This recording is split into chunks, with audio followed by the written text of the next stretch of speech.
Hello, I'm Dr. James Bogash, publisher of Modern Health Myths, and today we're going to talk about avocados, which I consider one of the near perfect foods.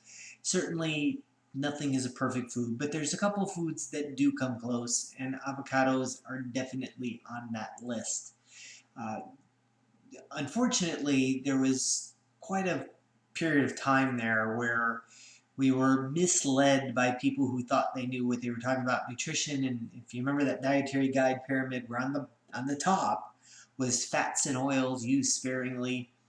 As a result of that, foods like avocado that are generally high in fats were considered fattening. So fat equals fattening. Um, we know what we knew then. We now know for sure that that's not true. That there are certain fats that will actually help you lose weight. But the 80s and 90s and the dietary guide pyramid totally screwed up our perception of fats, and we have an entire generation of people that still think that if something's fat, it's got to be fattening. And that could not be further from the truth, especially if we're talking about healthier fats, like the monounsaturated fats that are high in avocados. Um, the avocados also have dietary fiber.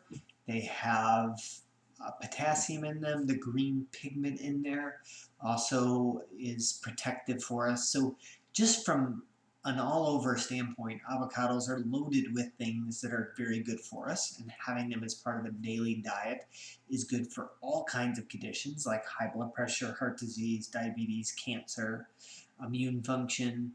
Um, Having an avocado a day, like, there's nothing wrong with that. Interestingly enough, when it comes to a lot of different foods, healthy foods for us, sometimes they have a direct effect on our health. Sometimes they have an indirect effect. So we think that it's from, let's take blueberries and the dark pigment, the polyphenols in blueberry, and we think that that dark pigment is what's really good for us. And then we find that that dark pigment also has beneficial effects on our gut bacteria, so that we now get secondary effects from that blueberry, not just direct effects. Which kind of brings us to this particular study looking at avocados. There was around 170 or 163 people in this particular study, and they had them eat 175 grams of avocado a day, which is about the size of a little bit of a larger avocado. Again, not a terribly hard thing to do. It's not like you need to whip these people into submission to make sure they had an avocado a day. You can put it in a smoothie.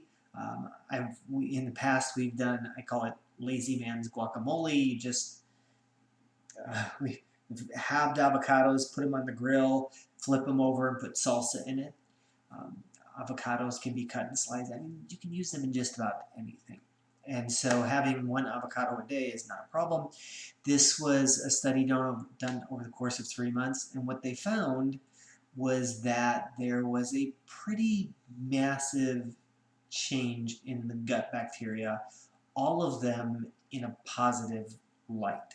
One of the biggest things they found was that there was an increase in diversity. And if you've heard me talk about the gut microbiome, the bacteria in our gut, one of the most important things is to have diversity. We don't want 10 bacteria doing everything. We want 1,000 bacteria all doing their own part. And so eating an avocado a day actually increased the amount of diversity that we had in the gut. I mean, pretty simple way to improve the health of your gut. So if you've had antibiotics and they've totally wiped out your gut flora, one of the ways to start rebuilding that could be an avocado a day, or even an avocado a couple times a week. There were some other positive changes, but ultimately having an avocado a day had very positive changes on the gut microbiome. So it wasn't just about the fat, it wasn't just about the potassium, it wasn't just about the dietary fiber, it was about how these avocados actually changed the gut flora to a more healthy, friendly bacterial flora.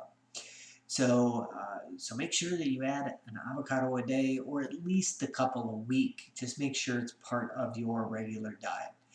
As always, I will post a link to this particular study in the comment section.